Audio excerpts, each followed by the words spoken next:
tuberculoide que se caracteriza por el sufrimiento de los nervios periféricos y la degeneración waleriana por compresión y también por infiltración del nervio.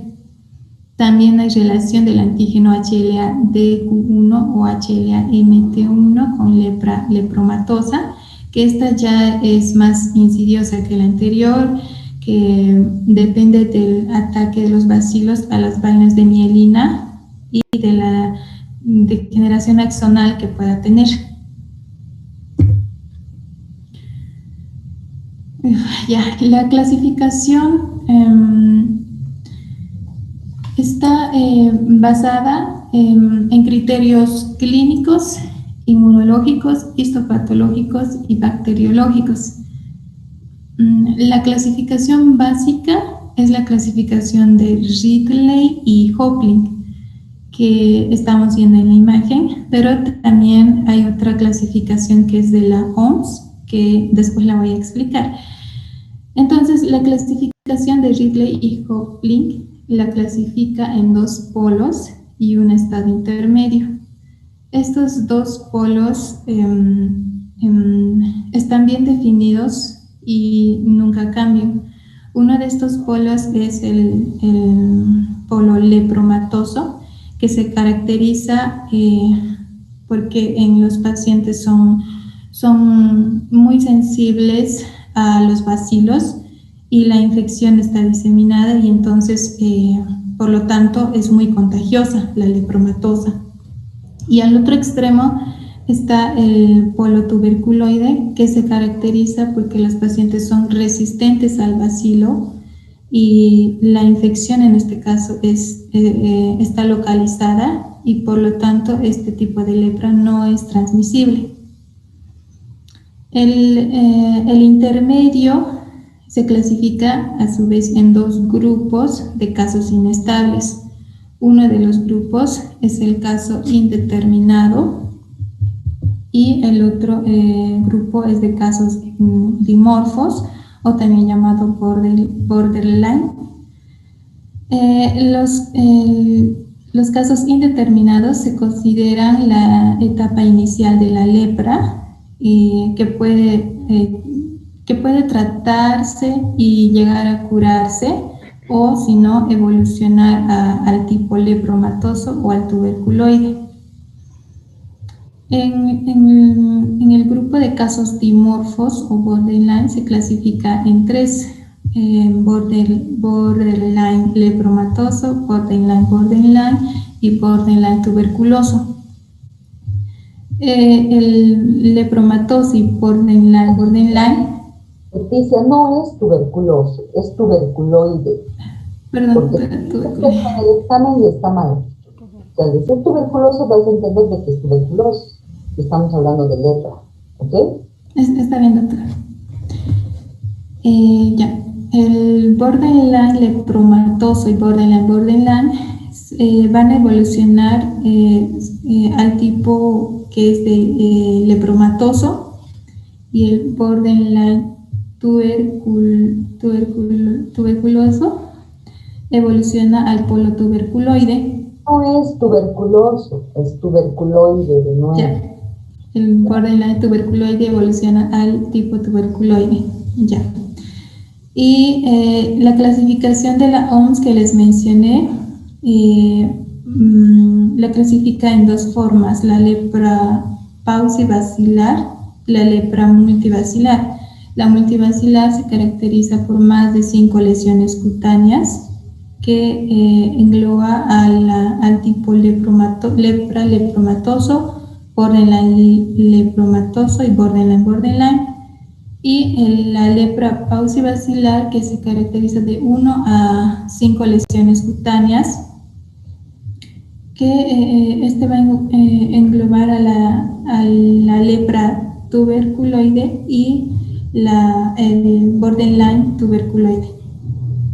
También hay un tipo neurítico que se menciona, pero es donde no hay lesiones en la piel. Y también se clasifica en reacción tipo 1, que se caracteriza por fenómenos agudos, y reacción tipo 2, que es la leprosa. Ya. Los datos inmunológicos lo vamos a ver de acuerdo a la clasificación que hemos visto, empezando por la lepra lepromatosa, que se caracteriza por un deterioro de inmunidad celular, y la inmunidad humoral en este tipo está normal, pero este deterioro de inmunidad celular se debe a la pérdida de linfocitos cooperadores e inductores de CD4, también a la alteración de la proporción de CD4 y CD8, y la producción inadecuada de citocinas y sus receptores, sobre todo interleucina 2. En la lepra tuberculoide, la inmunidad celular está normal o exacerbada. Además, también en la lepra lepromatosa vemos células de Virchow, que son células vaculadas y llenas de bacilos.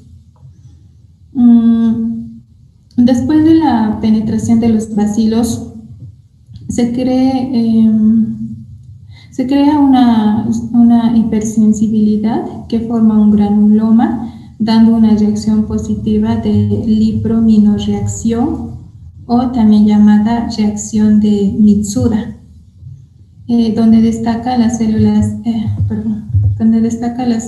TH1, que dan lugar a las reacciones de interleucina 2, interferón gamma y beta. Y en los casos dimorfos no hay fagocitosis de bacilos y se reproducen en los tejidos, y hay hipersensibilidad a ciertos antígenos. Seguimos con los datos inmunológicos. En la reacción tipo 2, que se da por medicamentos como dapsona, halógenos, infecciones o estados fisiológicos en el organismo, donde ocasiona que el anticuerpo va contra el antígeno, va a haber liberación de bacilos, se forman complejos inmunitarios, atraen células polimorfonucleares, y como resultado hay una alteración vascular, y entonces se da la reacción de tipo 2 o leprosa. Y en la reacción tipo 1 o de reversa, se caracteriza por una expresión de hipersensibilidad tardía, donde hay interacción de linfocito T con el antígeno que es liberado del Mycobacterium leprae o el bacilo. El cuadro clínico es muy variable, y lo vamos a ver según la clasificación. Empezando por la lepra lepromatosa, que es progresiva, estable, sistémica e infectante, y se caracteriza por infiltración difusa de la piel, lesiones nodulares múltiples y pérdida de la sensibilidad. A su vez se clasifica en dos formas clínicas, que es la lepra lepromatosa nodular y la difusa.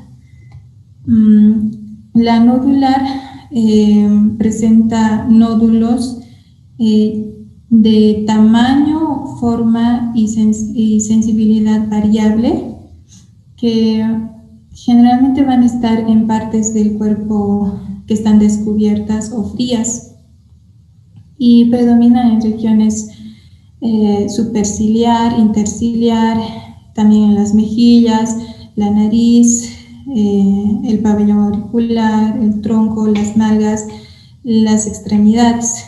Pero es importante saber que se respeta la piel cabelluda y los pliegues cutáneos. Pero cuando ya es más avanzado, estos se van a ulcerar y dan lugar a la formación de facie leonina, como vemos en esta imagen. Y la difusa inicia con adormecimiento, anhidrosis de manos y pies. También hay pérdida lenta de cejas, pestañas y el vello corporal. se caracteriza por infiltración difusa generalizada, que también hay fase suculenta, que se caracteriza por cara de luna. Cara de luna se caracteriza por una piel lisa, brillante y turgente. Y en la fase atrófica, la piel se atrofia y el aspecto ya es seco y escamoso. Y también esto es más notorio ya en pabellones auriculares, en mejillas y en la parte anterior del tórax. En la difusa también se caracteriza por telangiectasias y quistes de milium en las extremidades y lívido reticulares. En la lepra tuberculosa es ya está bien, doctora. En la lepra tuberculoide es regresible. Perdón, le dice, hay un tiempo para cada uno, así el tema sea largo. Entonces, que todo eso se califica, ¿no ve? La presentación, todo eso. Entonces, yo te sugeriría que aceleres un poquito, porque hasta ahorita ya vamos 15 minutos, ya deberías haber terminado. ¿Ya? Está bien, doctora, voy a apurarlo. Ya, la lepra tuberculoide es agresiva, estable, no transmisible, afecta piel y nervios periféricos y también se presenta dos formas clínicas, la fija y la reaccional. La fija presenta un nódulo ya sea único o múltiple, de tamaño y forma variable, y estos son duros, firmes e insensibles que pueden estar en cualquier parte del cuerpo. Tiene dos variedades, la infantil y el complejo cutáneo tuberculoide. En la infantil, que es en menores de 5 años, y puede asociarse solo a un nódulo. Y el complejo cutáneo tuberculoide es raro y genera nódulos anestésicos a lo largo del trayecto del nervio afectado. Y la reaccional es local, con infiltración de edema, eritema, de lesiones preexistentes, que puede acompañarse de una afección neurológica. En los casos indeterminados, como dije, son al principio de la lepra y se caracteriza por una o varias manchas que son hipocrómicas, con disestesias y anhidrosis, donde se va a ver el signo de mugre, de Castañeda, que es cuando la piel afectada se ve más limpia que la piel sana.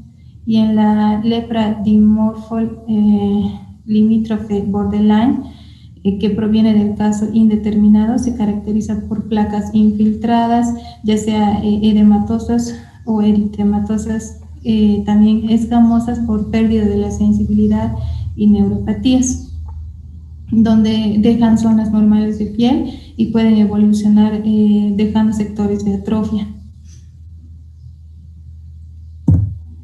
Las secciones agudas ante lepra. Se clasifican en dos tipos. La reacción leprosa tipo 2 se caracteriza por síntomas generales, neurales, viscerales y cutáneos. Entre los generales tenemos la cefalea, anorexia, pérdida de peso, fiebre alta, astenia y adinamia.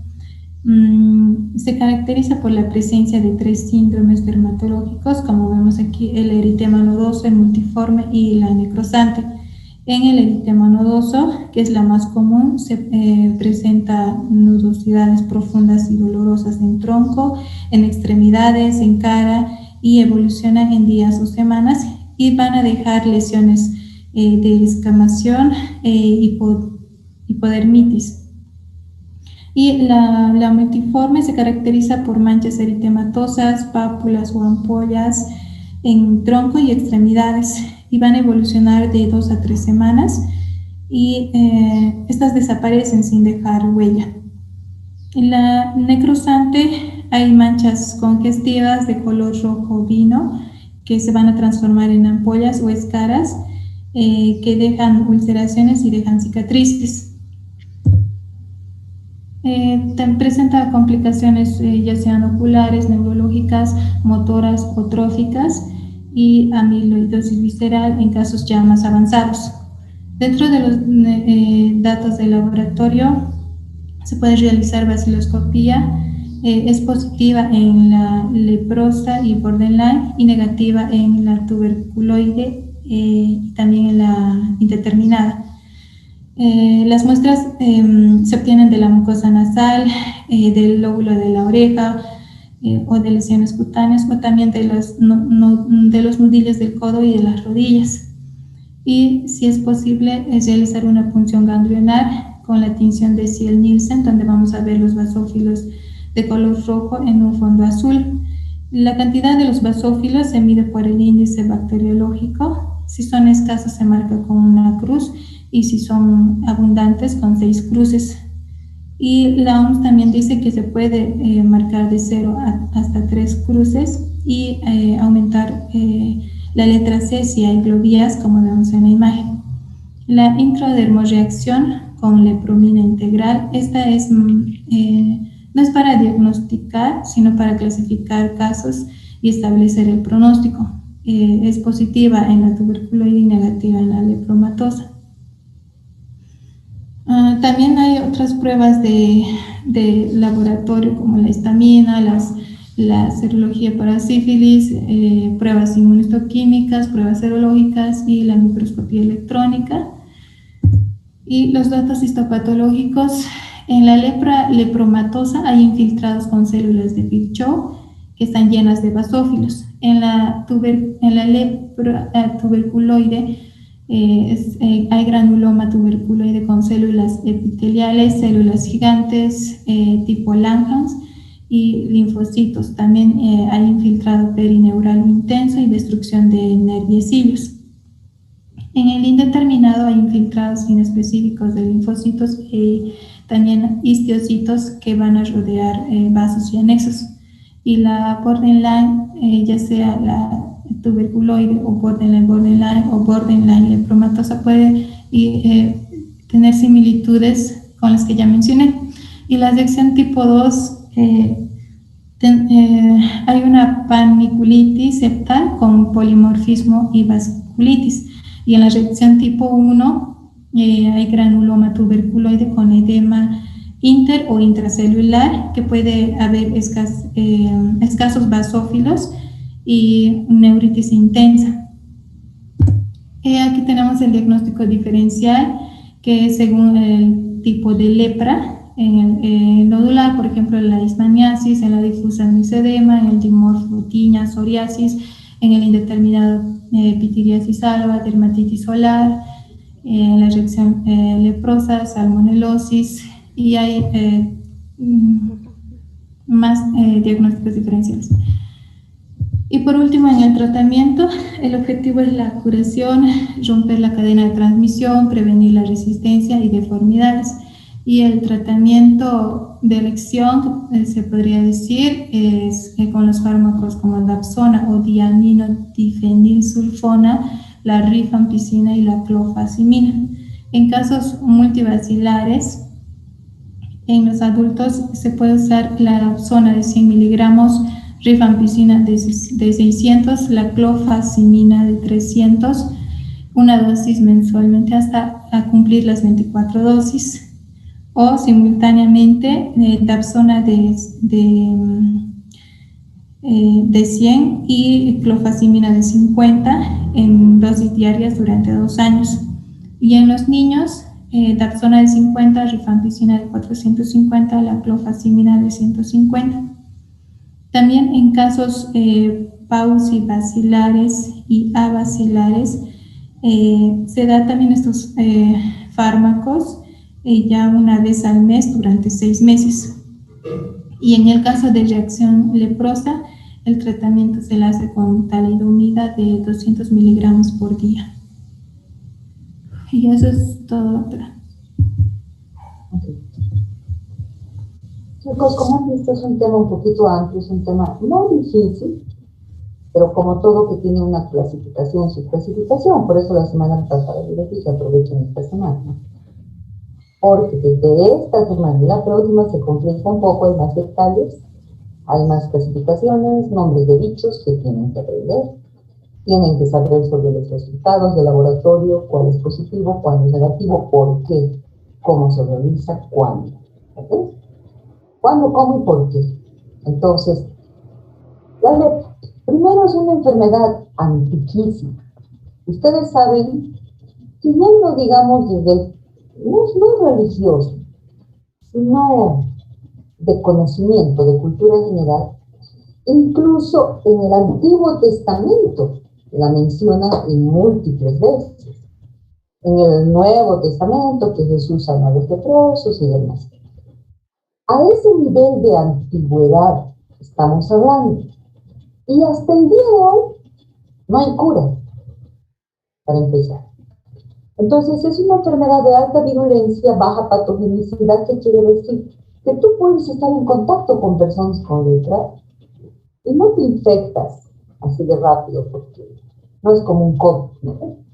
Es mucho más infeccioso.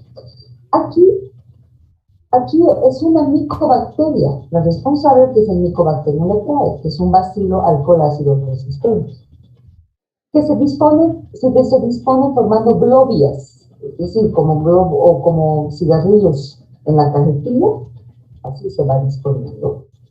Y que existen 4 tipos de lepra que ustedes tienen que saber: los polos, la tuberculosis y la lepromatosa. Eso es lo importante, porque es un polo y el otro. ¿Ok? Ahora,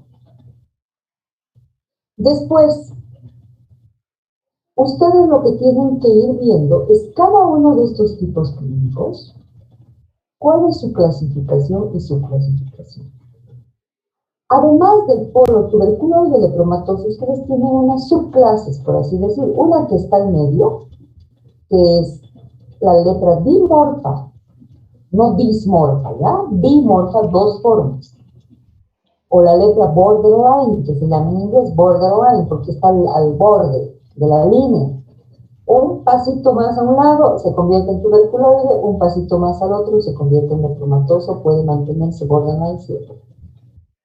Entonces, esto es importante desde el punto de vista inmunológico, porque, por ejemplo, he atendido yo muchísimos casos de lepra a muchos pacientes con lepra, muchos.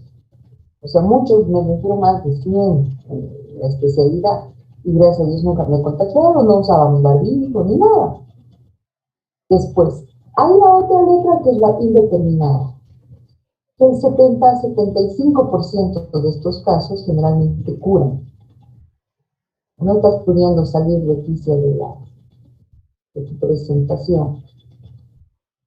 Entonces, ahora, cada uno revisan que tiene clasificaciones, algunos, por ejemplo, la lepra lepromatosa, la difusa, que la nodular, que no sé qué. Además, hay procesos reaccionales. ¿Qué es esto? Hay unas reacciones en la piel, reacción tipo 1 y reacción tipo 2, que obedecen a cosas diferentes, por eso ustedes tienen que revisar en qué caso se da la reacción tipo 1, en qué caso es la reacción tipo 2. ¿Cuáles son las diferencias de ambas? ¿Cuál es el tratamiento que se hace a cada una? Porque el tratamiento es diferente. No es el tratamiento de la lepra, es un tratamiento específico. ¿Ya? Y hay alteraciones de los nervios. Acuérdense de una cosa. Si es que no hay alteración, ahí por ejemplo en la imagen que todavía está ahí abajo en amarillo, ahí están las globias, ¿no? Que son como cigarrillos, lo que hace rato les decía. Acuérdense de algo: si no hay una alteración a nivel del sistema nervioso periférico, no es lepra. Siempre tiene que haber.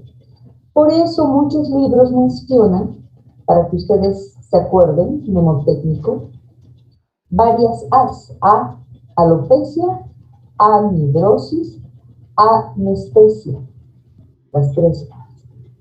No quiere decir que los pacientes con lepra tengan anestesia total. Generalmente tienen disestesias, parestesias. ¿Ok? Entonces, ya la anestesia llega en los tipos de lepra lepromatosa porque no hay defensa. Cuanto más defensa hay, es mejor. Por eso es que se hacen exámenes, análisis. Uno de ellos es la prueba de Mitsuru o la prueba de lepronina. que esto que establece no sirve de diagnóstico, esto es más pronóstico, si ustedes quieren, es establecer el estado inmunológico de la población. Para eso se hace una vaciloscopía, para ver cuántos bacilos pueden haber, si existen bacilos, también, para determinar también la clasificación. Hay prueba de histamina, pilocarpina, la prueba que tú haces en consultorio cuando sospechas, agarras un algodón seco y el otro lo puedes humanizar con alcohol. El paciente cierra los ojos y tú vas colocando primero uno, después el otro y le preguntas si siente frío, calor, más, menos, y aquí ya es tu primer indicador de alerta. Leticia, si puedes salir por favor de tu presentación. Doctora, no se puede, pero me voy a salir y voy a volver a entrar, doctora. Hace rato tenías que cerrar, hace rato apretaste algo y te pusiste a cerrar, ¿verdad? A ver, explíquenme, chicos, cómo...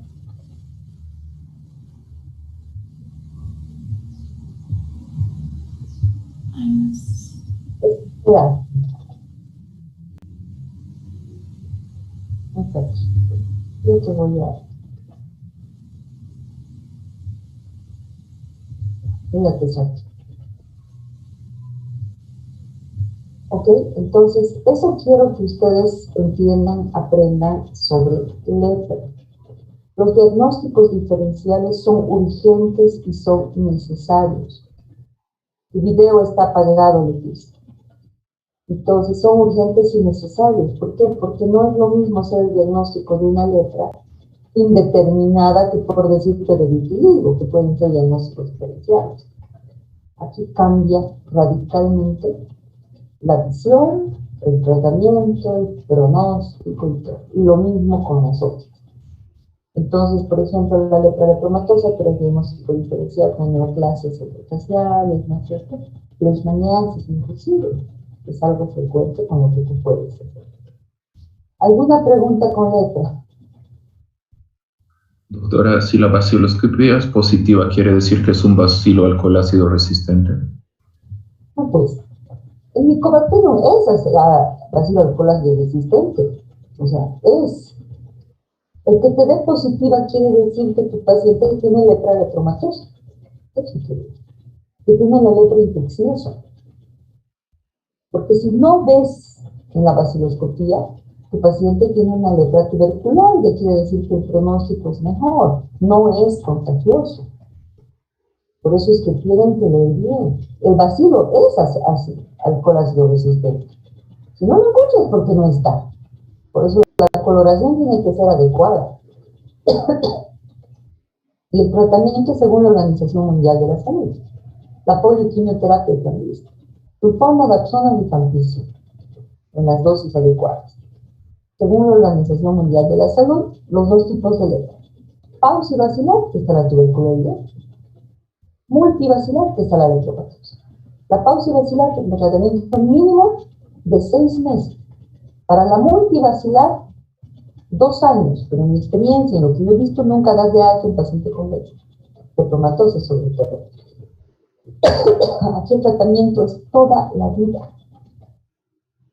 Y hasta hace unos años habían los leprosarios, que eran ciudadelas para leprosos. El paciente tenía lepra y directamente se le enviaba allá y no salía nunca más. O sea, su familia no lo veía nunca más. Y no les hablo de hace 200, 300 años. Les hablo en el siglo XX que debe existir. Mi mamá era dermatóloga y en Sucre había un leprosario. Entonces, así se los manejaba. Y ahora también sigue habiendo lepra, por si acaso. En Cochabamba hay lepra, Santa Cruz, Palo, ¿no? Lugares más tropicales, por si acaso. Entonces, esto es importante que ustedes sepan por las alteraciones de sensibilidad. Y porque la lepra es multisistémica. Tú como oftalmólogo puedes detectar que tu paciente llega con un problema ocular, como neurólogo, ginecólogo, porque puede alterar también a nivel reproductivo. Entonces, sí es importante que ustedes sepan de la existencia de esta enfermedad, sepan cómo es, sepan cómo diagnosticar. A eso nos va. Como ya el tiempo va a acabar, voy a finalizar este Zoom y voy a abrir otro, ¿ya? Entonces vamos a continuar con el tema de micosis superficiales, las tiñas, por favor, ¿ya? Bueno, porque estaba hace rato, y justo cuando he dicho que le iba a dar, que no aparezca, me parece extraño. Pregúntenle si él va a dar, por favor, porque no pueden perder el tiempo y ustedes también. Cualquiera por lo menos llama, ¿no? Si algo está pasando. No creo porque estaba hace rato.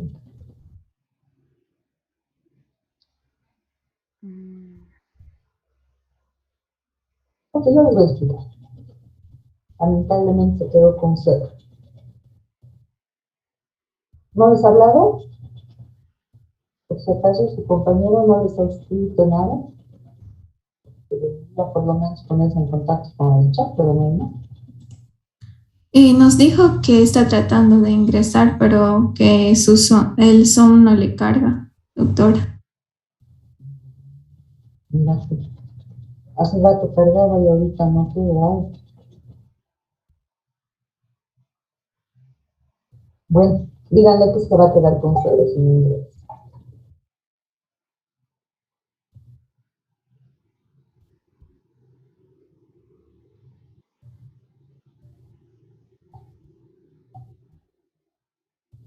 Extraño. Hagamos una cosa, vamos a dar otro tema hasta que pueda ingresar. Si no va a ingresar, lo voy a dar. Entonces, ¿alguno que quiera dar o digo yo el tema? Doctora, ¿yo puedo dar? Yamile Claros. Yamile, te ha tocado carcinoma espinoso celular y precáncer, ¿no? Ok, Yamile, puedes empezar a compartir. Ya. No.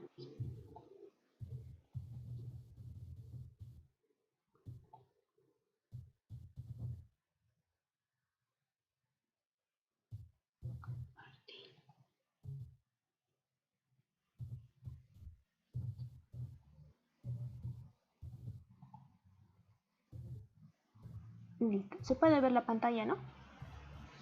Sí, ya estás compartiendo. Ya.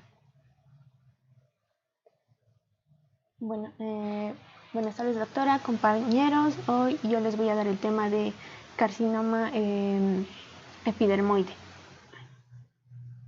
Listo.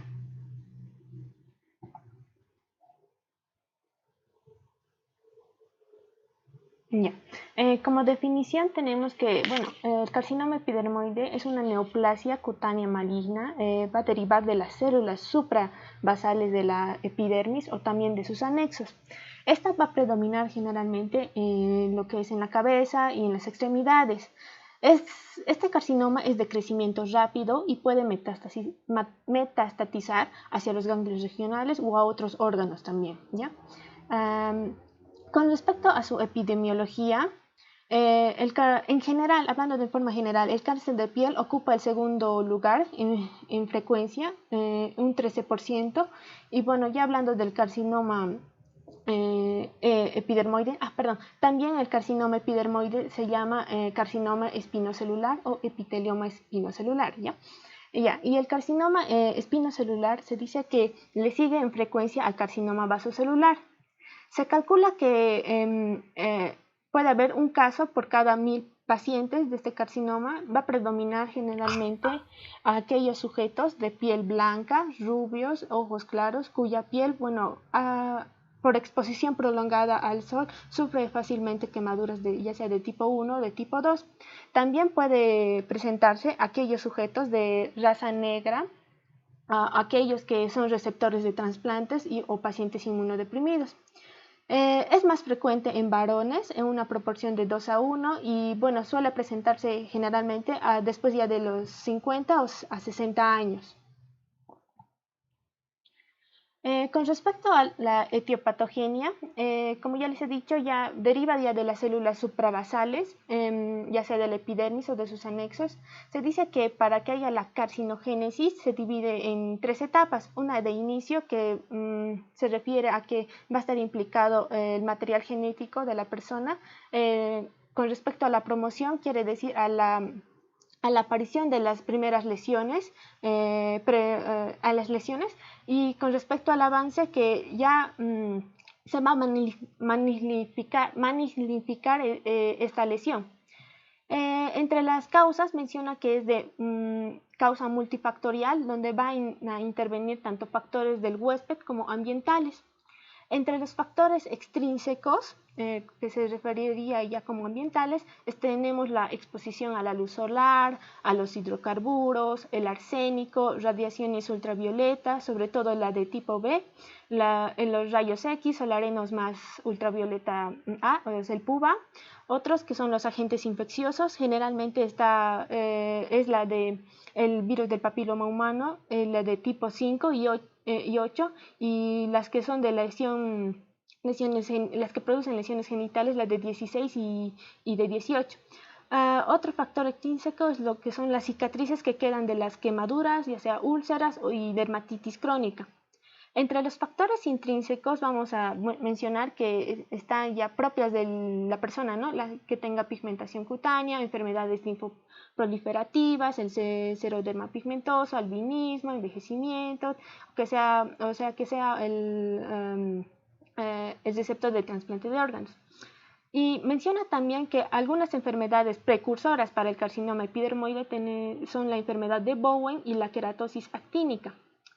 Y bueno, siguiendo, el carcinoma epidermoide va a tener una clasificación. En el libro la clasifica lo que son las de superficial, que son las de intraepidérmico, la nodular, queratósico, la ulceroso, la vegetante o verrugoso, y por último la epiteliomatosis múltiple.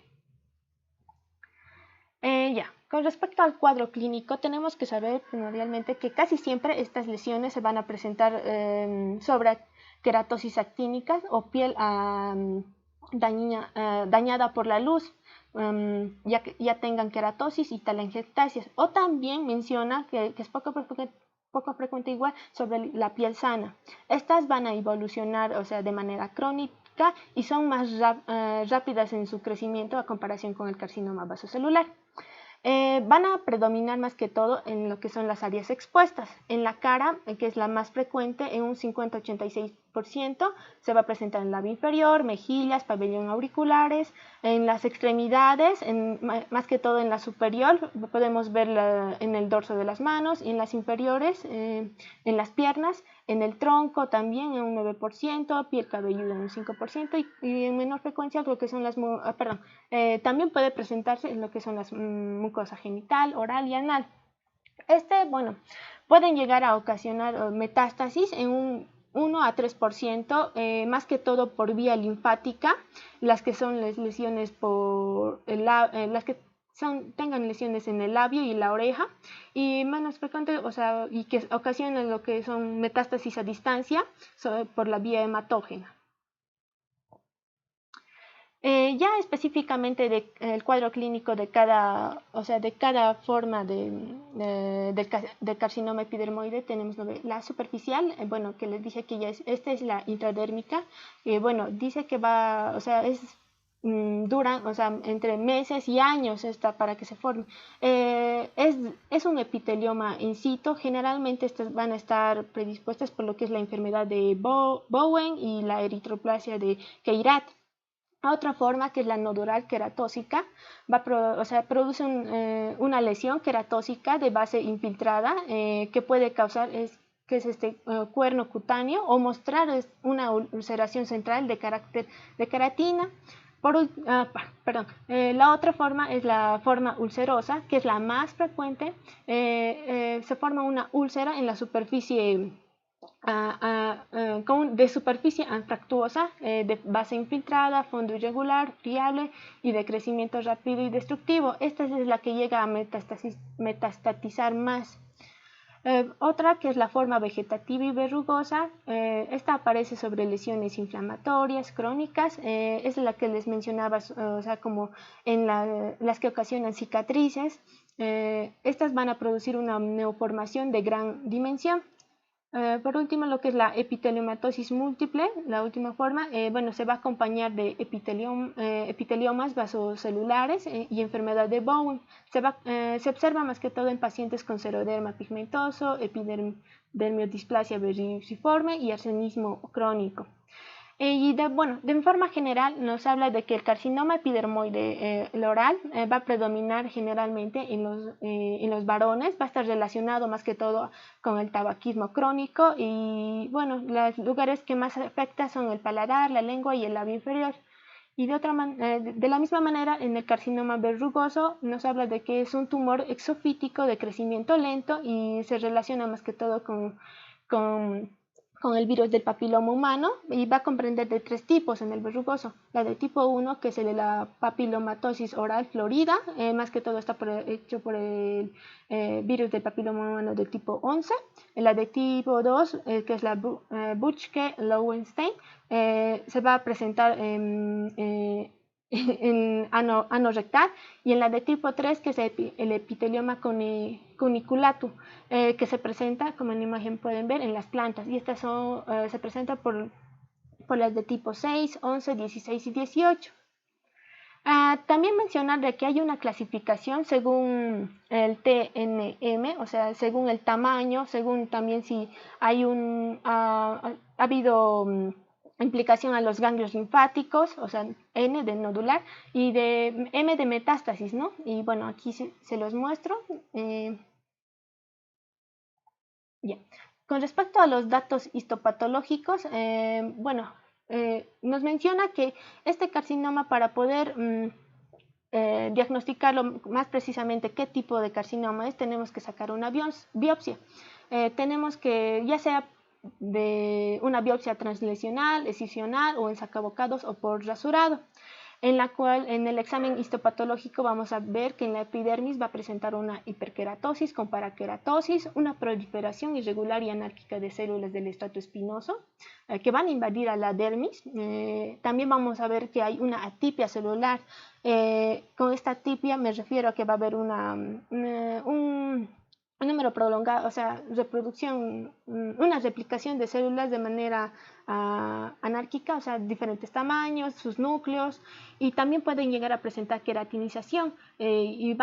Con esta queratinización, como se puede ver aquí en la foto, pueden presentar estas placas o globos córneos y presencia de puentes intercelulares. En la dermis superficial vamos a ver que va a presentar un infiltrado inflamatorio crónico moderado y generalmente presenta igual lo que es la elastosis solar.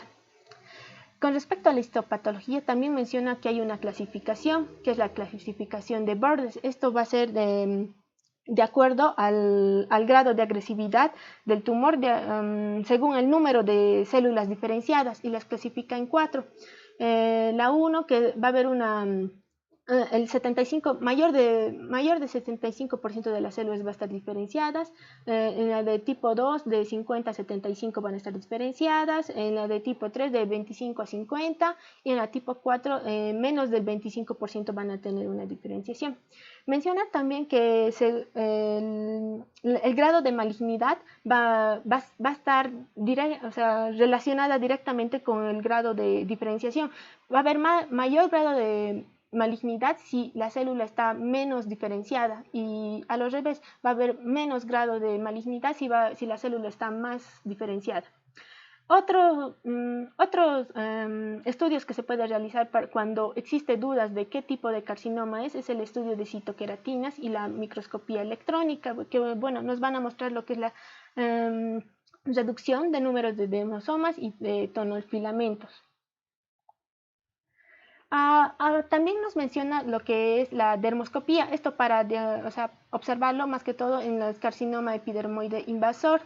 Nos van a aportar información sobre el polimorfismo en las estructuras vasculares, donde podemos ver vasos lineales en horquilla o en cabeza de alfiler, en sacacorchos o sobre una base blanquecina, y ocasionalmente muestran una costra central de queratina. Y como diagnóstico diferencial tenemos el queratoacantoma, el carcinoma vasocelular y metatípico, la queratosis seborreica, la melanoma amelánico, el cromoblastomicosis, la tuberculosis verrugosa, psoriasis en placas, granuloma piógeno, los sarcomas, de esta manera. Y por último tenemos el tratamiento. Bueno, esto ya va a depender más que todo, va a depender del grado de malignidad, el tamaño, la localización, la evolución, la edad del paciente, o sea, también en qué lugar está, ¿no? La importancia estética de ese lugar, el estado general del paciente y la capacidad o sea, la economía del paciente, ¿no? Así también va a depender de la pericia y la experiencia del cirujano que lo va a realizar. Con respecto a qué tratamiento más se utiliza, nos habla de que el que más se utiliza es la extirpación quirúrgica. Ya sea si son tumores in situ, tienen que incluirse, dicen, márgenes de 5 milímetros, y si es de tipo invasor, tienen que incluirse márgenes de 1 centímetro. Con respecto a otra intervención quirúrgica, es la cirugía micrográfica de Mohs. Esta cirugía, bueno, va a comprender, o sea, se la va a realizar especialmente aquellos tumores que son de alto grado, o sea, que son tumores infiltrantes, tienen márgenes clínicos mal definidos, tienen una localización en los labios, orejas, lecho unguial, punta de la nariz, párpado y genitales. Como pueden ver aquí en la imagen, después en lo que están de color rojito son las que son zonas de alto riesgo.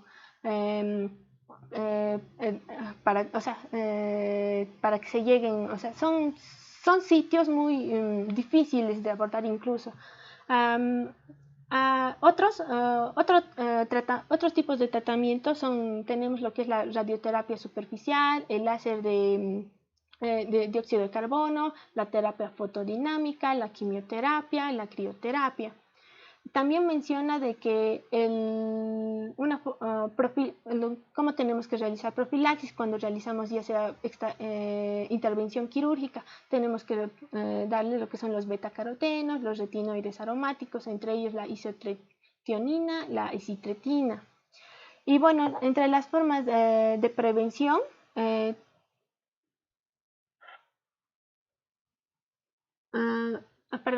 entre las formas de prevención tenemos que no tienen que estar expuestas al sol, utilizar el protector solar, la ropa igual, usar mangas largas de protección, evitar las camas solares también nos menciona, y otro que son, bueno, las vacunas contra el VPIH. Y eso sería todo. Entonces, lo primero que tienen que establecer cuando ustedes van a estudiar cualquier tipo de neoplasia en la piel, primero, ¿de qué células es? Por ejemplo, carcinoma epidermoide o escamoso, o carcinoma espinocelular, justamente de las células espinosas, a este nivel. Ustedes han visto que hay factores intrínsecos, factores extrínsecos. Entonces, revisen eso, porque otro de los motivos, por ejemplo, por el que se da este cáncer es en personas que han sufrido traumatismos previos, sea quemaduras, lesiones cicatrizales, independientemente del motivo traumático que estamos hablando, o sea, por cualquier, o sea, cosas un poco más serias, ¿no? Entonces, estos pacientes pueden llegar a tener un carcinoma espinocelular. ¿Okay? Entonces, además, ustedes tienen que establecer los que son pre-cáncer. Eso creo que te ha faltado, que ahí está el carcinoma, la queratosis actínica, la enfermedad de Bowel, la eritroplasia delirante y la papulosis bowenoide, que es ventral examen, por supuesto. Entonces son como pre-cáncer, que yo así les había enviado. Entonces, ¿qué es lo que sucede? Que estos son importantes porque algunos pueden estar relacionados con el sol, otros con el papilomavirus, pero sí es importante.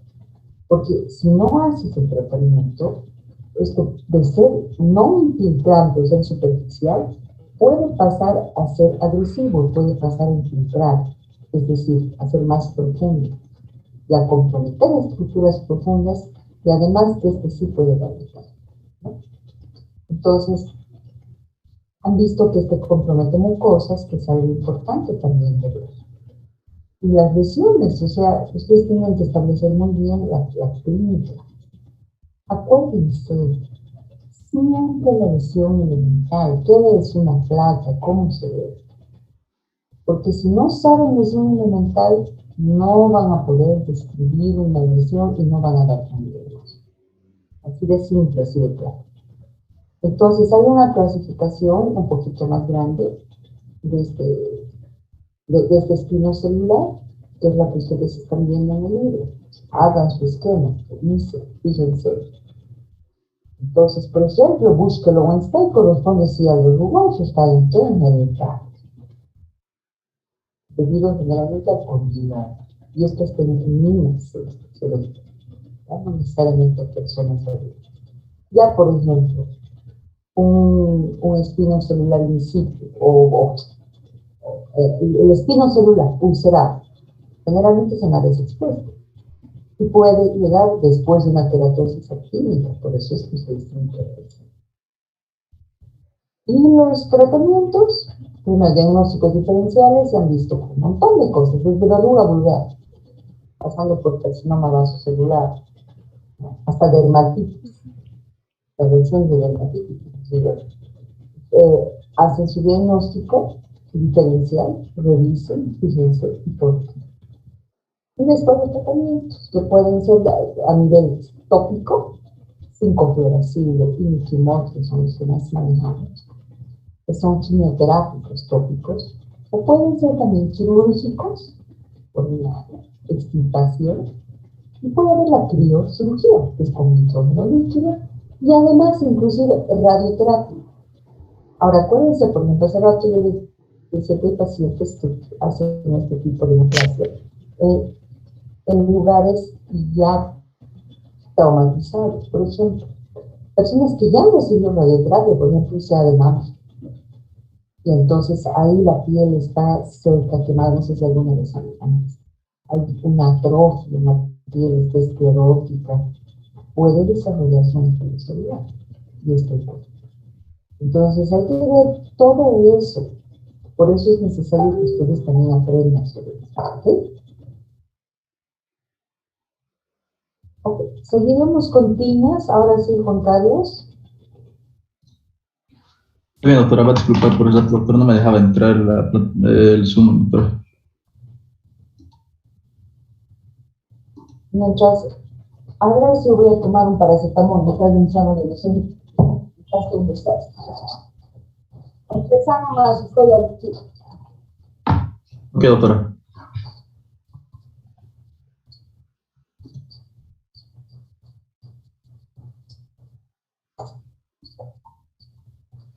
¿Se ve, chicos? Se ve.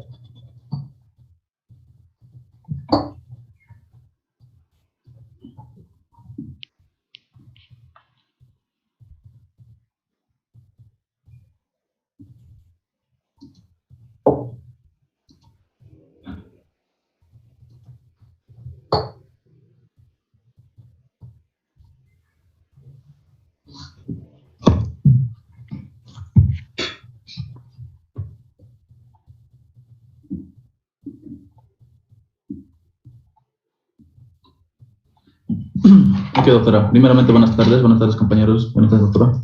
Yo voy a hablar un poquito de lo que es de las tiñas. Ok, dale. No sé qué tiene mi laptop, doctora, está muy inestable. Ya. Bien, vamos a definir lo que es una tiña. Una tiña es una infección superficial, una micosis por hongos, ¿no? O sea, superficial que está originada por hongos parasitarios, ¿no? Que normalmente van a ir a alojarse en el epitelio córneo de la piel o en los órganos anexos, uña, pelos, ¿no? Donde hay queratina más que todo, llamados dermatofitos. Entre ellos existen varios géneros, entre los más patógenos, o entre los más comunes tenemos el Trichophyton, Microsporum y Epidermophyton. Son algunas imágenes, más adelante lo voy a mencionar uno por uno. Un poquito hablando de la epidemiología, normalmente estos parásitos van a invadir más que todo a los niños que están en la etapa preescolar, en la edad escolar, ¿ya? en un 90-98%. ¿Ya? La tiña del cuerpo puede aparecer a cualquier edad, ¿no? En ambos sexos, tanto en niños y adultos, y en ancianos mayor también. ¿Ya? Las tiñas de ingle es algo característico en las personas adultos y un poquito obesos, ¿no? Que va a estar alojado en la parte inguinal y a veces suele abarcar hasta el abdomen bajo. Las onicomicosis se observan en el 18-60% de los onicopatías. A pesar de que el SIDA es una enfermedad inmunodeprimente, la frecuencia no es tan alta de tiñas en estos pacientes, tan solo de 15 a 40%. Bien, hablando un poquito de la patogenia, vamos a mencionar que hay dos tipos de parásitos que van a provocar, o dos géneros que provocan lo que es las tiñas, ¿ya? Los dermatofitos, que están en géneros de Trichophyton, Microsporum, Epidermophyton. Y los hongos causales, ¿no? Que están ahí, ya son o familias de los géneros que he mencionado. Por ejemplo, ahí tenemos el Microsporum canis, el Rubrum, el Trichophyton tonsurans, ¿no? Obviamente, para que estos puedan ejercer su patogenicidad a nivel de...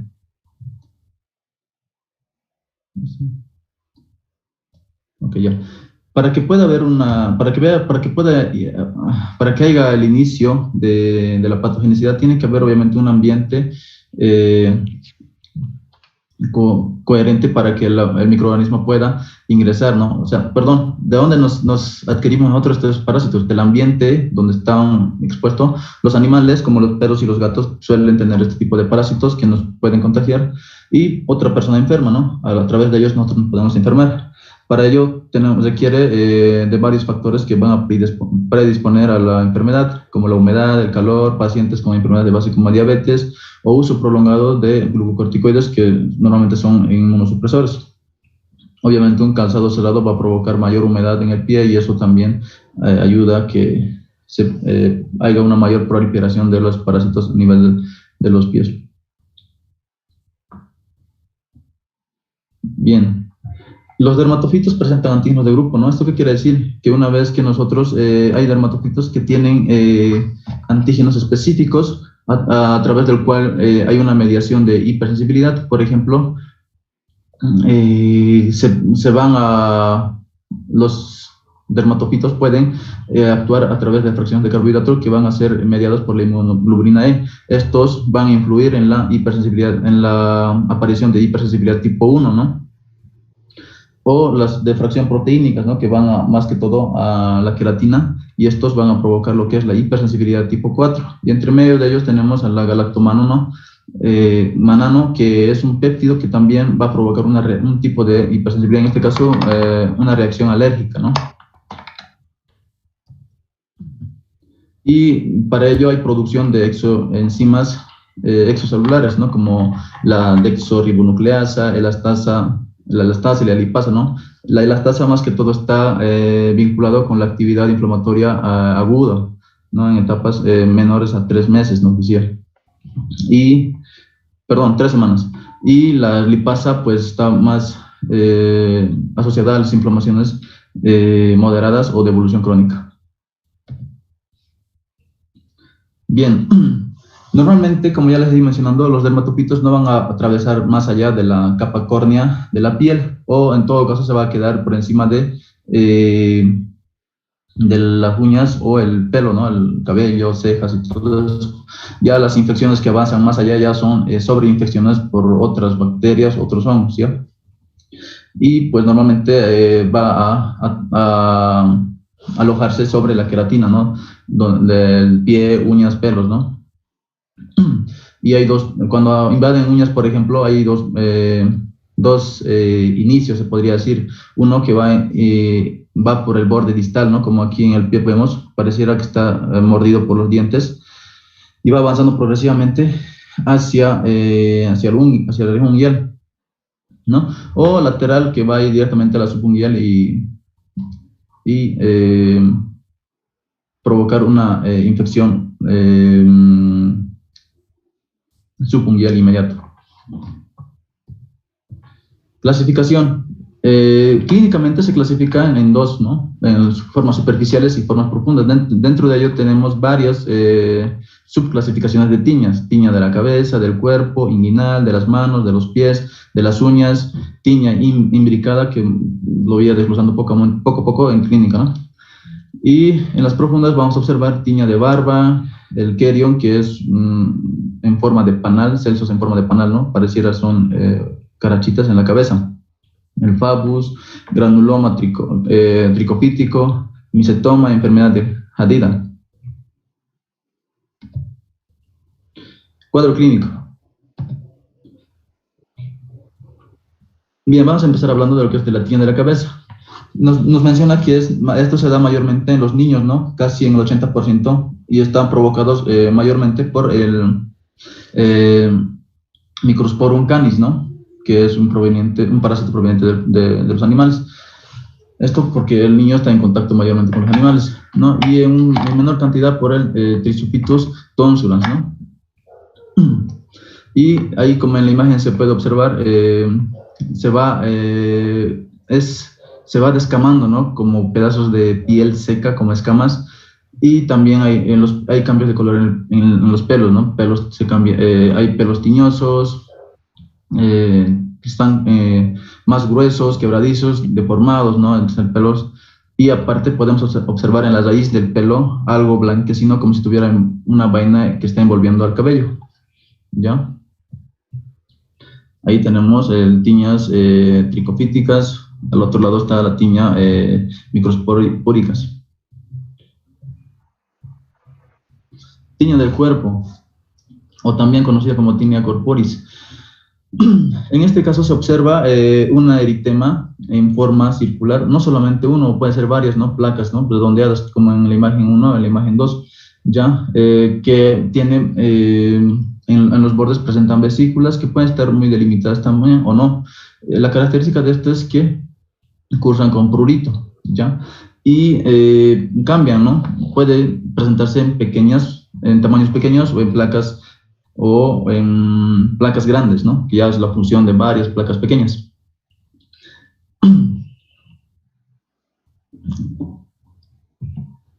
La característica de esto es que forma epidemias familiares, ¿no? O sea, cuando un paciente se enferma con esto, normalmente suele infectar o contagiar a la mayoría de los familiares que se encuentran dentro de la familia. Tiña del cuerpo por corticostropeo. En este caso solamente vamos a mencionar que tiene un eritema más acentuado, ¿no? ¿Por qué? Porque se nota claramente que hay una extensión de lo que es de las lesiones a nivel del abdomen en este caso, ¿no? También puede haber en los muslos de la cara interna del muslo, o en el brazo, en los brazos, en las extremidades superiores. Tiña inguinal. Como se puede ver aquí, la tiña inguinal se presenta obviamente en la región inguinal, que a veces suele abarcar, como les mencionaba ya, hasta la parte abdominal, ¿no? Abarca todo el periné. Y a veces también hasta el escroto, pene y las nalgas. Es una presentación característica en eritema, que va a tener prurito, es de evolución crónica, y todo eso, el escozor va a provocar que el paciente empiece a rascarse, y pues aparte hay un cambio en la pigmentación, ¿no? Y a veces suele formarse liquenificaciones a nivel del ingle. Tiña de las manos es también otra de las afecciones. Cuando se presenta en las palmas, es una palma muy seca, con descamación, ¿no? Se menciona anhidrosis, ¿no? Que pareciera que no tiene glándulas odoripes en la mano, pero hay una descamación de piel seca, piel muerta, ¿no? Que esto, al pasar a la parte dorsal de la mano, empieza a notarse mucho más, ¿no? Con descamación de la piel. No, y esto cuando pasa a la mano, no es que se asemeja mucho a la tiña del cuerpo, ¿no? Con eritema, con vesículas muy delimitadas.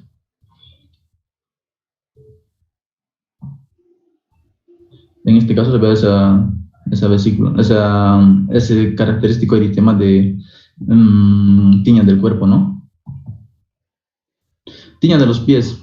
Se localizan los pliegues interdigitales, ¿no? Aquí, claro, cuando se separan los dedos, esto es porque el paciente tiene poca higiene en los pies o está mucho o está constantemente con zapatos y no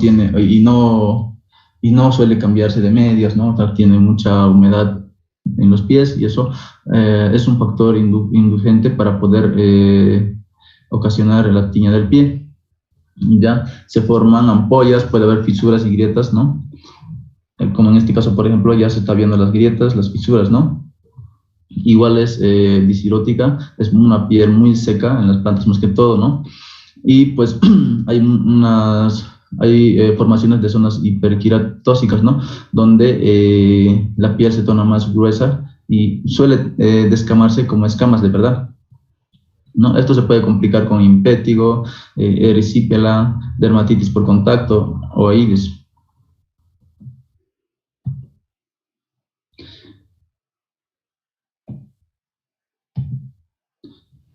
Tiña de las uñas. La tiña de la uña, para empezar, se clasifica en subunguial, distal lateral, blanca superficial, blanca proximal subunguial, distrófica total y endonix, ¿no? Y paroniquia. Aquí en esta imagen, por ejemplo, vemos una tiña de uña blanca proximal subunguial. Es característico de la blanca subunguial, donde se torna claramente blanca lo que es la región subunguial. O sea, pareciera que esa cosita, la unguis, haya crecido más grande, ¿no? Esto es una infección parasitaria, ¿ya? Y distal lateral es como si se estuviera mordiendo los dedos el paciente, perdón, y va avanzando así, comiéndose la uña desde la parte distal hacia la proximal. O en todo caso también puede avanzar hacia los lados laterales.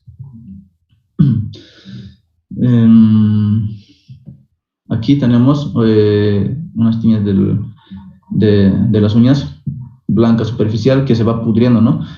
Mayormente se da en las uñas del dedo gordo, ¿no? Pero como en este caso también puede haber en todos los dedos, en todas las uñas de todos los dedos del pie, ¿ya? Aquí tenemos una blanca superficial, ambas son blancas superficial, y esta es una distrófica total, ¿no? Donde va comiéndose toda la uña desde distal hacia proximal, ¿no?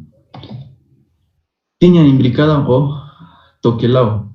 Esta es una característica de tiña que tiene escamas adheridas en forma de encaje, ¿no? Pareciera que... Juan Carlos, doctor, se va a acabar en un cachito el tiempo. Yo lo voy a finalizar enseguida. suele pasar o suele pasarse a las tiñas. El diagnóstico normalmente es clínico, ¿no? A través de la anamnesis, la historia clínica del paciente y los antecedentes de mi paciente.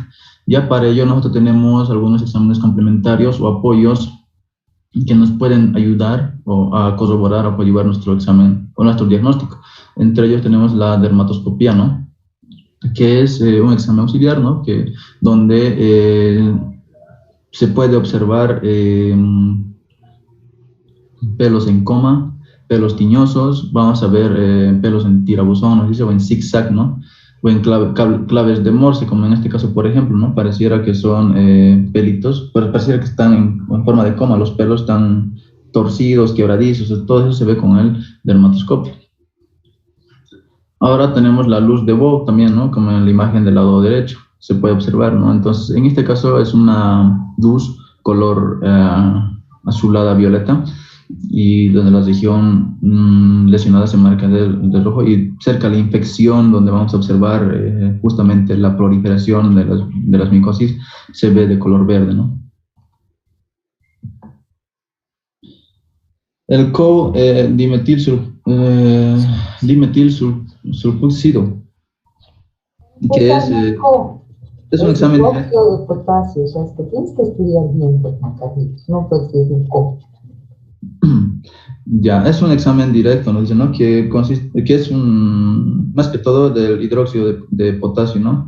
En este caso, nosotros vamos a poder hallar en las escamas filamentos, en las escamas que obtenemos, ¿no? Para la muestra, filamentos de queratina y esporas, ¿no? Y también vamos a poder observar como No entendí muy bien, doctor, esa parte donde dice endotrix o ectoendotrix. Eso significa endotrix adentro del pelo, dentro del pelo, y ectotrix a la parte de afuera. Entonces, Sí. solamente es endotrix y el otro es ectoendotrix, que te compromete todo el pelo, por dentro y por fuera. Eso es lo que quiero. Sí, porque mencionaba que hay en ectoendotrix, por ejemplo, se observaba más que todo acúmulos de filamentos de queratina y esporas, ¿no? Que daban señales de proliferación micótica. Luego, el cultivo de saborao es para determinar más que todo el tipo de especie, el tipo de parásito que estamos buscando, ¿no? La prueba de ticofina también, más que todo, nos hace referencia en etapas inflamatorias, ¿no? O en tiñas profundas. El DTM o el BDM, que son abreviaciones en inglés, que significa Dermatophytes medium o Dermatophytes blue medium, ¿no? Esto igual es un tipo de tinción que se le aplica a la lesión, donde vamos a ver un cambio de color rojo si hay un crecimiento dermatofítico, ¿ya? Y también tiene antibacterianos, ¿no? Para poder ver si hay una reacción, ¿no?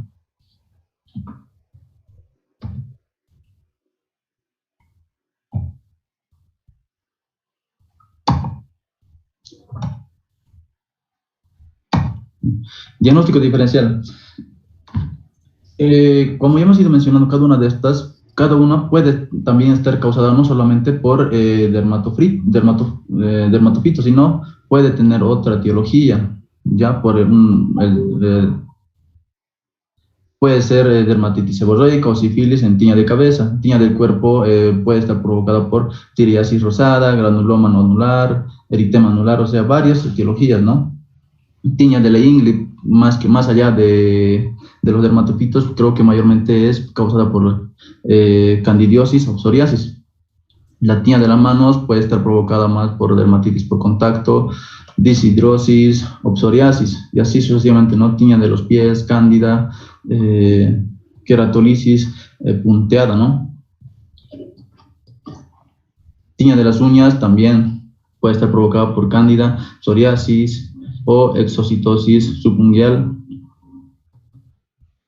El tratamiento es mayormente para la sobreinfección que provoca lo que es el parásito. Obviamente, paralelo a eso se hace el tratamiento para los dermatofitos, ¿no? En este caso utilizamos el griseofulvina vía oral, ¿no? Que mayormente solamente se trata para las tiñas en este caso, ¿no? Que dura el tratamiento de 3 semanas hasta medio año, o en casos más crónicos puede durar hasta 1 año, ¿ya? Y varios antiparasitarios como los imidazólicos, que también hace referencia para tiñas y cándida. Pues, esto viene en presentaciones vía oral y atópica, como el miconazol, clotrimazol, itraconazol y demás.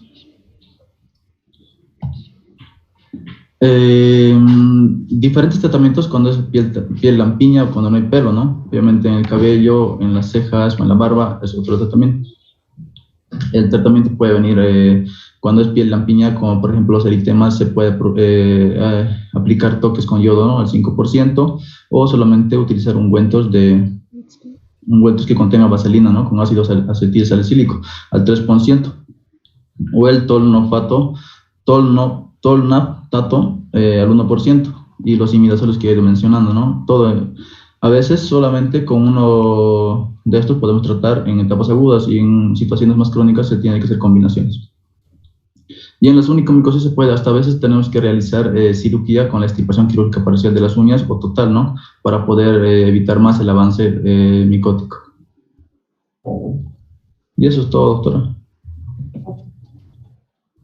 Bueno, ¿qué tienen que revisar?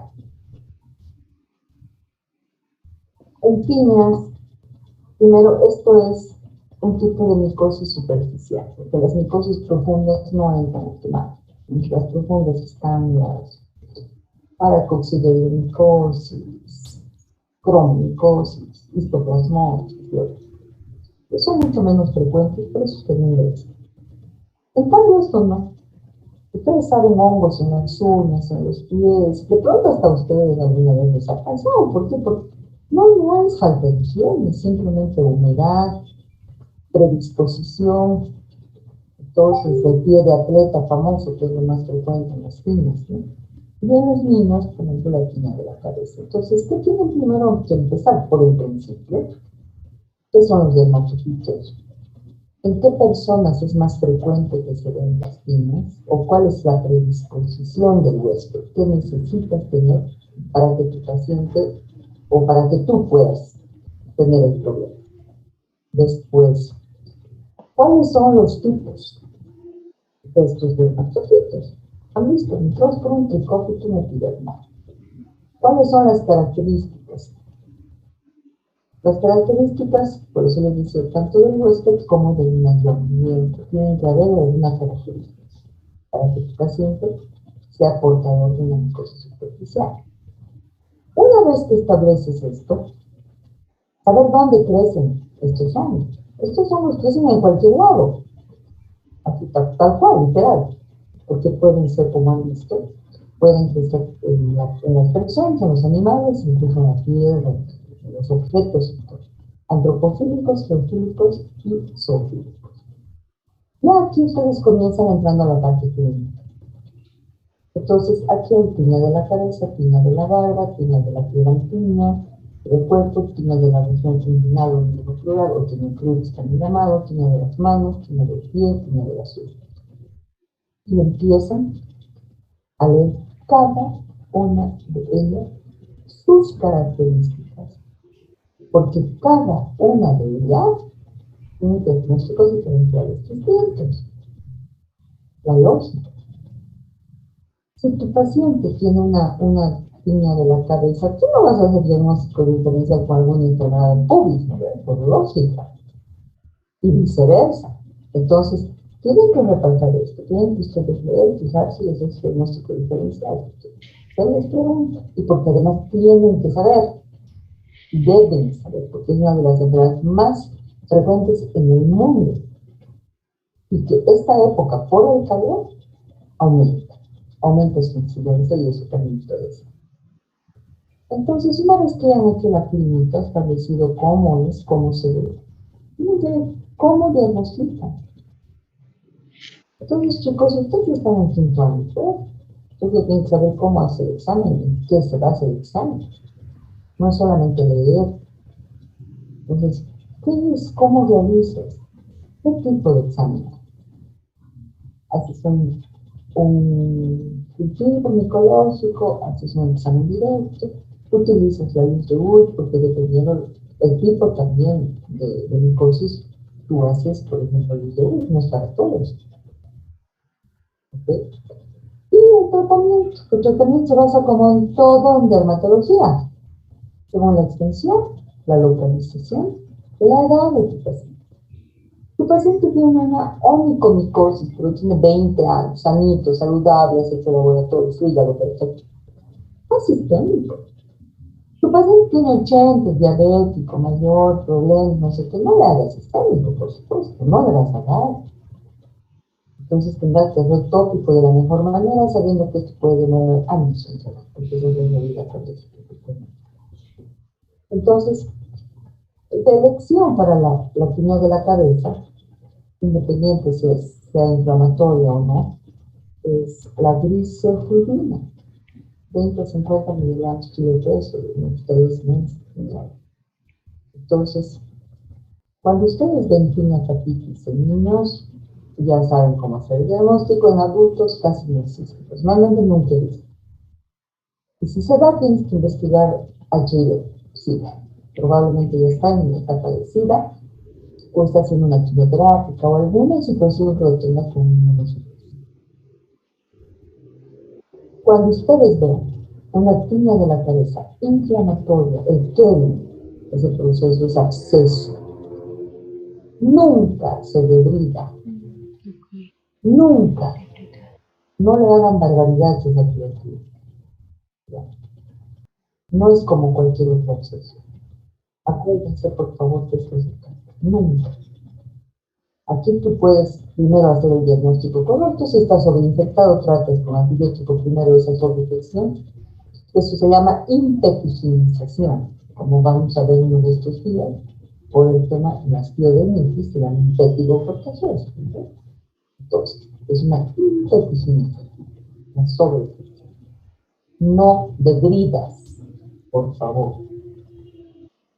Y el tratamiento sistémico cuando cabe, tópico cuando es una, por ejemplo, si es una pedis de tipo interdigital, así solamente con crema.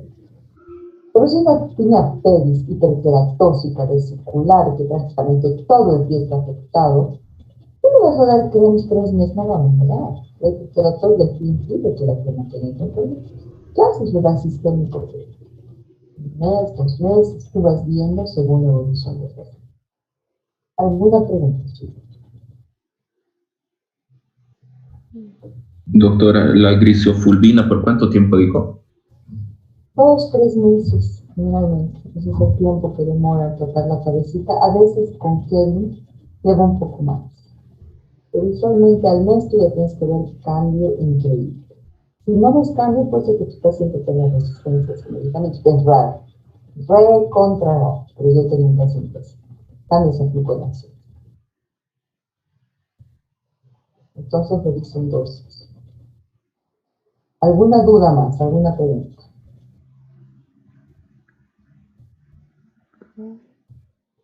¿Ninguna? Bueno. Estos 3 temas ustedes tienen que dominar ya para mañana.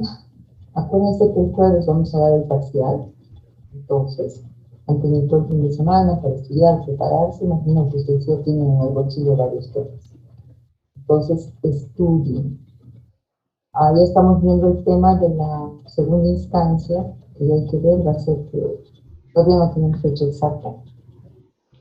Entonces, ya hay varios en ver. Si el examen, pueden avisar a sus compañeros si es presencial. Presencial. ¿Para qué? Para tener respaldo con las notas también, ¿no? Con el papel. Entonces, espero, sinceramente, que de este grupo, los que están con otras bajas, se pongan las pilas y empiecen a estudiar. Empiecen a estudiar en serio. Y bueno, a los que les está yendo bien, que les vaya mejor todavía, siempre hay como mejorar. Mañana, 1:30, chicos, yo les voy a confirmar, como siempre, la hora para que ingresemos todos al mismo tiempo. Entonces, vayan estudiando, por favor.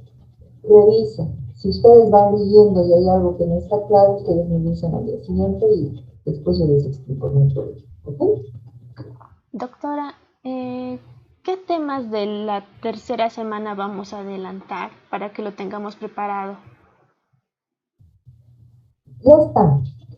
Es espino celular, que hoy día se ha dado, y es sífilis. Entonces ya están incluidos en esta segunda semana.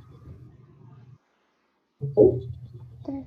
Entonces la última semana, la próxima, solamente quedarían 7 temas, lo que está bien. Pero están viendo que Derma no es tan fácil, entonces pónganse las pilas, por favor, a los que no les ayuden.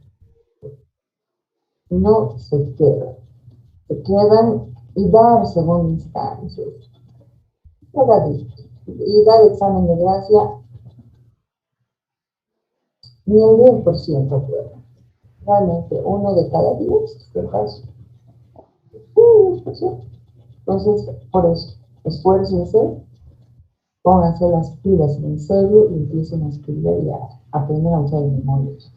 Hay cosas que tienen que ser de memoria, hay nombres y demás. Y las otras cosas, vean fotos, revisen. Busquen, en YouTube hasta tú tienes cómo se hace un ecológico directo que usas, por eso les digo, o sea, hay cosas que no pueden. Tienen que estar bien explicadas, bien dicho. Entonces, tanto en la exposición como por el experto. No van a aprender más. ¿Ya? Mañana nos vemos. Entonces yo les mando el mensajito. Listo, Está bien, doctora. doctora. Está bien, doctora. Hasta mañana. Hasta mañana. Sí, doctora, Hasta está mañana, muy bien. doctora. Hasta mañana.